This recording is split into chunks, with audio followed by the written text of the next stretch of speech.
საარჩევნო პროცესს 28 საერთაშორისო და 27 ადგილობრივი ორგანიზაცია აკვირდება. დამკვირვებლები აცხადებენ, რომ საარჩევნო გარემო არის თავისუფალი როგორც ამომრჩევლებისთვის, ისე დამკვირვებლებისთვის. მათივე თქმით, ტექნიკურ შეფერხებებს ადგილი არ ჰქონია. ანუკი ჩხიკვაძე გვეტყვის უფრო მეტს ამ თემაზე. საერთაშორისო სადამკვირვებლო ორგანიზაციის წარმომადგენლები დილიდან აქტიურად აკვირდებიან არჩევნების პროცესს დედაქალაქში. ისინი უკვე არაერთ საარჩევნო უბანზე იმყოფებოდნენ და ამ ფონზე მათი განცხადებები არის საკმაოდ დადებითი. ისინი ამბობენ, რომ საქართველოში თვითმმართველობის არჩევნები მიმდინარეობს ღია და თავისუფალ გარემოში და ეს გარემო არა მხოლოდ ამომრჩევლისთვის არის ღია, არამედ დამკვირვებლებისთვის, ვისაც აქვს შესაძლებლობა, რომ თავისუფლად ყოველგვარ პრობლემის გარეშე დააკვირდეს მიმდინარე პროცესს.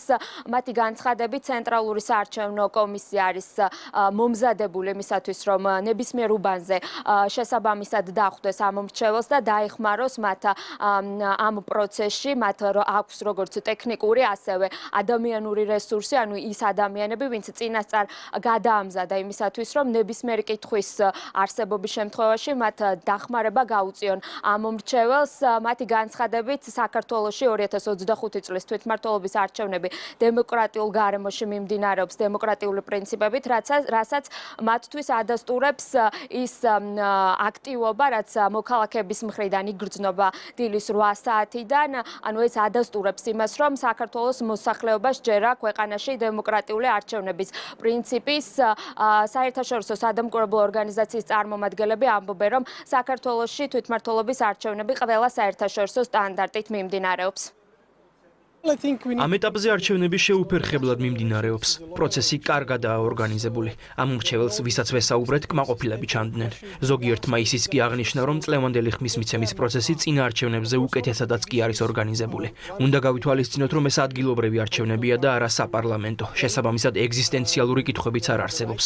გაცილებით მშვიდი გარემოა. ცხადია, ერთი მნიშვნელოვანი საკითხი ის არის, რომ ორმა პოლიტიკურმა პარტიამ, რომელმაც პარლამენტში მანდატი მოიპოვა, ამ არჩევნების მონაწილეობაზე უარი განაცხადა, თუმცა ეს მათი თავისუფალი ნებაა. ხალხისგან გვესმის, რომ მათი ეს გადაწყვეტილება შეცდომაა.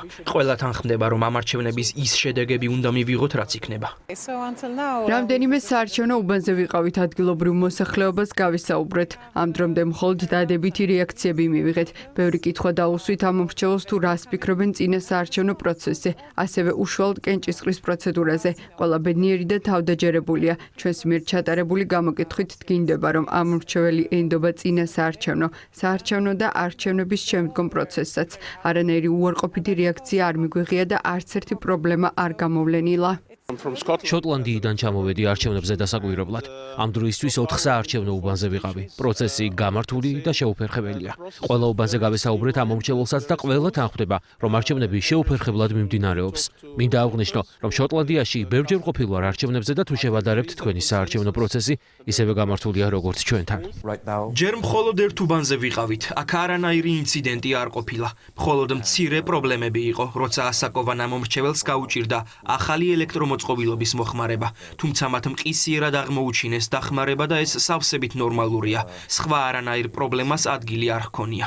დარწმუნებული ვარ, ცესკომეს წინა არჩევნების დროსაც გაითვალისწინა, რომ ამომრჩეველში აემაღლებინა ცნობიერება, რომ სწორად გამოიყენონ ეს ახალი მოწყობილობები. ახალ ტექნოლოგიას თავისი უპირატესობა აქვს. ის უზრუნველყოფს შედეგების სიზუსტით დათვლას, თუმცა ამ უპირატესობასთან ერთად მნიშვნელოვანია, რომ ამომრჩევლებმა იცოდნენ მისი სწორად მოხმარება. დავაკვირდით, რომ ყველაფერი პროფესიონალურად იმართება. ხმის მიცემის პროცესი წესრიგის დაცვით მიმდინარეობს. ყველა, ვინც მოვიდა ხმის მისაცემად, ეს საკმაოდ სწრაფად გააკეთა. დარწმუნებული ვარ, რომ ეს არჩევნები იქნება სამართლიანი მთელი ქვეყნის მასშტაბით. თუ კი ყველა საარჩევნო უბანი ასე მუშაობს, როგორც ეს კონკრეტული, მაშინ ზოგადად შეგვიძლია დავასკვნათ, რომ არჩევნები კარგად მიმდინარეობს. რასაც ვაკვირდები, ყველაფერი წესრიგის დაცვით მიმდინარეობს. პერსონალი ამომრჩეველს ყველაფრით ეხმარება, განსაკუთრებით ხანდაზმულებს. ყველაფერი იდეალურად მიმდინარეობს. ძალიან მეგობრული და მშვიდობიანი გარემოა. არჩევნები ყველა დემოკრატიული სტანდარტის დაცვით ტარდება, რაც ძალიან კარგია. სასიამოვნოა იმის დანახვა, თუ რამდენი ადამიანი მოდის ხმის მისაცემად.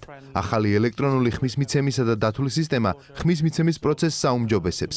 კმაყოფილი ვართ იმით, რაც ვნახე. დარწმუნებული ვარ, მომდევნო არჩევნებზე კიდევ უფრო სწრაფ პროცესს ვიხილავთ, რადგან ხალხი სწავლობს, როგორ მისცეს ხმა. სამუბანზე ვიყავით უკვე. დილიდან ვაკვირდები პროცესს. ვნახეთ, რომ ელექტრონული მანქანები გამართულად ფუნქციონირებს. ასევე ეს ქაღალდის ბიულეტენები ორმაგ დაცვას უზრუნველყოფს. ვფიქრობ, რომ ყველაფერი კარგად მიდის. მკაცრად კონტროლდება მომრჩეველთა ვინაობა, რაც ძალიან კარგია. დავაკვირდით, როგორ მუშაობს ელექტრონული მოწყობილობები, როგორ კონტროლდება პირადობის მოწმობითა და მარკირებით ხმის მიცემის პროცესი. ყველაფერი გამართულად ფუნქციონირებს.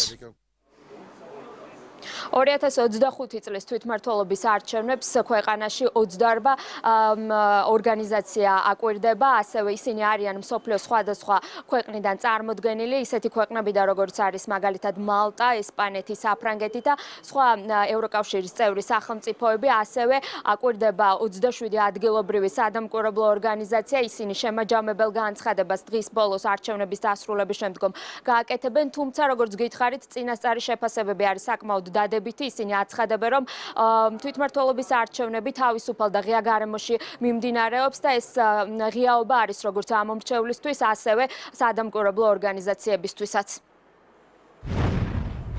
პირდაპირ ეთერში ანუკი ჩხიკვაძე საუბრობდა.